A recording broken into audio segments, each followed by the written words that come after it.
Enquanto isso, o Departamento de Justiça dos Estados Unidos mandou uma carta ao Ministério da Justiça com críticas ao ministro do Supremo Tribunal Federal, Alexandre de Moraes.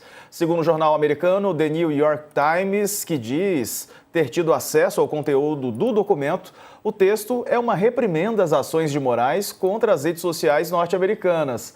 A carta seria uma resposta à ordem do ministro de suspender a plataforma de vídeos Rumble no Brasil devido à falta de representante legal no país. O detalhe é que Rumble é muito popular entre apoiadores e influenciadores de direita. Não foi o primeiro ato do governo norte-americano contra o ministro. O secretário de Estado, Marco Rubio, disse na semana passada que Moraes pode sofrer sanções dos Estados Unidos. Bom, vale lembrar que os Estados Unidos têm uma Constituição, o Brasil tem outra, né, Leonardo? E se as empresas norte-americanas não cumprirem aquilo que é exigido pela legislação local, que é ter um escritório, ter um representante no Brasil, ela não pode funcionar. O Trump não tem muito o que reclamar sobre isso, né? De fato, a postura do Moraes ela tem uma lógica institucional, do ponto de vista, concorda ou não concorda, ela é uma lógica que já tem acontecido há bastante tempo. A gente já viu, na realidade, não só o Rumble nesse momento, mas a gente já viu recentemente também o próprio Twitter, já foi suspenso no Brasil por uma situação basicamente igual. O WhatsApp já foi bloqueado há mais tempo, durante pouco tempo, o Telegram já foi no contexto das eleições. Então, assim, do ponto de vista institucional, tem lógica a política do Moraes. A plataforma Rumble não estava pagando suas multas, não estava suspendendo os perfis que tinham sido pedidos pela Justiça por disseminar notícias desestabilizadoras para as eleições, não tinham colocado um representante legal no Brasil para que pudesse receber a cartinha ou pudesse responder qualquer tipo de demanda do judiciário. Então, por definição, faz sentido que dentro dessa lógica institucional que já existe no Brasil, que a plataforma foi suspensa.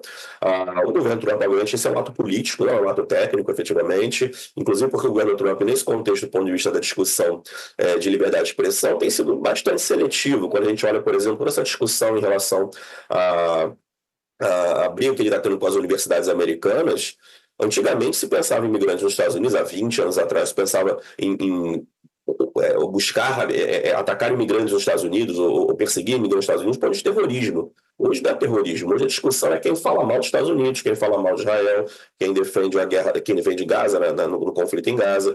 Então, na realidade, o próprio Trump iniciou um processo de fechamento ou compra para o grupo americano da plataforma TikTok, que tem base na China. Então, na realidade, não, é uma questão seletiva, é uma questão política, naturalmente você tem grupos da direita brasileira, especialmente da família Bolsonaro, com o Eduardo Bolsonaro nos Estados Unidos, que está fazendo um lobby muito forte para tentar atacar, de certa maneira, essas posturas do Alexandre de Moraes, que obviamente, por tentar suspender uma plataforma que tem predileção pelo grupo político dele, obviamente são mais desproporcionalmente afetados. Mas me parece que esse é o limite do que pode ser feito nesse contexto. Agora, Beto, nesse comunicado fica claro uma situação, né? Claro que Eduardo Bolsonaro tem ligações fortes com a extrema-direita norte-americana, com republicanos, com o Musk, mas dá para perceber que a preocupação maior deles em relação ao ministro Alexandre de Moraes não é com a família Bolsonaro, mas sim com as big techs, com as empresas norte-americanas. Exatamente, Diego. Eu acho que cumpre um papel duplo. Então, para os seus aliados continentais, um biscoito, né? Quando a gente começou semana passada com a ameaça da Magnitsky ser aplicada ao ministro Moraes, mas a montanha pariu o rato. No final virou uma cartinha magoada, secreta, né? Reclamando, etc., que o Moraes está exagerando. Esse trabalho, acho que a gente tem que agradecer ao Jamil Chad, porque ele vem fazendo um trabalho muito bacana, mostrando esse bastidor dessa interferência, desse processo das brigas das Big Techs com o ministro Moraes e do bolsonarismo, Eduardo Bolsonaro lá, mostrando para a gente em detalhe como isso vem acontecendo. Então, primeiro, essa cartinha reclama que o problema seria em função de um processo de tentar o Alexandre de Moraes interferir na legislação dentro do território americano. Isso é bobagem. A própria juíza que segundo o Jamil mostrou para a gente em março, em fevereiro, março, ela dizia que quando o Rumble tentou entrar na justiça, ela diz aqui não tem questão, ele não tem ele não tem jurisdição no território americano, então não tem sentido essa ação. Então, na verdade, é muito mais um jogo retórico. Eu diria que é um prêmio de consolação para o bolsonarismo, por um lado. E, por outro lado, um espaço para que a diplomacia funcione. Então, eu acho que a diplomacia brasileira também começou a atuar tentando pôr água nessa fervura. Agora, o que tem de fundo, e o Jamil também que mostrou para a gente uma matéria excelente do começo dessa semana, mostrando que o real interesse dos Estados Unidos com tudo isso são as Big Techs, né? O Samuel Sanson, que é o chefe do escritório de direitos humanos, democracia e direitos humanos, parece até uma piada, do Departamento de Estado norte-americano, colocou em detalhe qual é a preocupação dos Estados Unidos. A preocupação são os freios e contrapesos internacionais aos interesses dos bilionários mimados das Big Techs. Então, eles colocam, digamos assim, uma balança que são os dois contrapesos principais que a gente vê hoje, no âmbito da regulação e da sanção. Do ponto de vista da regulação, a gente tem a legislação europeia, que o Samuel Sanson fala explicitamente, o DSA e o DMA, que são os atos diretivos da União Europeia para regulamentar as redes sociais, tanto do ponto de vista de conteúdo como de financeiro. Então, isso incomodou, ele põe isso em palavras. Ele reclama a legislação alemã, sobretudo uma inovação institucional muito interessante, que eu acho que a gente deveria estar mais atento. O colega do Leonardo na GV, o professor Oscar Vilhena, que me chamou a atenção disso já há mais de um ano, que é o Escritório de Defesa da Constituição, que colocou entre seus objetivos olhar esse ódio virtual e os descalabros que acontecem nas redes sociais e questiona autoridades internacionais, numa mensagem direta, sobretudo ao ministro Alexandre de Moraes, do ponto de vista da sanção, porque, efetivamente, quais foram os maiores contrapesos que a gente viu nos últimos 2, 3 anos no planeta contra a barbárie e o vale-tudo dos donos mimados das redes sociais? Foi a legislação europeia, por um lado, e foi a atuação do ministro Moraes e o TSE durante o processo eleitoral. O que essa turma não quer e está pedindo para a Casa Branca fazer? Não deixemos que legislações como a europeia possam aparecer em outros países do planeta e não deixemos que experiências como a do TSE e do ministro Moraes sirvam de exemplo para tribunais eleitorais em outros países, porque isso, de fato, são medidas que começaram a coibir um pouco esse vale-tudo desses meninos mimados perigosos, né, que rasgaram a fantasia na posse do Trump e mostraram que tem, infelizmente, um viés autoritário. Não é só um viés algoritmo que se interessa da polarização para ganhar dinheiro, mas parece que ideologicamente também mostra uma simpatia, infelizmente, pela extrema-direita autocrática, antidemocrática. Olha, a Mariana Sanches, nossa colunista aqui do UOL, traz uma reportagem interessante sobre como o governo brasileiro agiu, né? Tá aí, ó, tá na sua tela. Itamaraty usou ação de empresa de Trump contra Moraes para defendê-lo nos Estados Unidos. Não foram apenas argumentos pela defesa da soberania brasileira e de prejuízos à relação bilateral que os diplomatas brasileiros usaram com seus colegas norte-americanos na tentativa de dissuadir a gestão Trump de impor sanções ao ministro do Supremo brasileiro, Alexandre de Moraes. Dias depois da declaração do secretário de Estado dos Estados Unidos, Marco Rubio, de que havia uma grande possibilidade de que Moraes fosse enquadrado na lei Magnitsky, que impõe restrições e bloqueios financeiros, no último fim de semana, em uma reunião com auxiliares de Rubio em Washington, a diplomacia brasileira usou como argumento algo que vinha sendo considerado um trunfo pelos bolsonaristas radicais nos Estados Unidos. O processo movido na Flórida contra Moraes pela empresa de Trump, a Trump Media, controladora, aliás, da Truth Social e pela rede social Rumble. Na ação, movida em fevereiro, as duas empresas acusavam o Moraes de tentar impor decisões a elas fora de suas jurisdições. Em território americano. Segundo elas, na ausência de representantes legais do Rumble no Brasil, Moraes vinha evitando os mecanismos oficiais de cooperação judicial internacional e evitando e-mails para funcionários das empresas na Flórida para notificá-las de suas decisões de retirada de conteúdos do ar e da aplicação de multas e outras punições. Para as empresas, as ações do magistrado configurariam um assalto à soberania nacional dos Estados Unidos. Já para o Itamaraty, a decisão da juíza da Flórida, Mary Scriven, que rejeitou o pedido de liminar da Rumble e da empresa de Trump, derruba a tese de que Moraes teria extrapolado seus poderes para perseguir big techs americanas e puni-las em território norte-americano também. Então, é isso aí.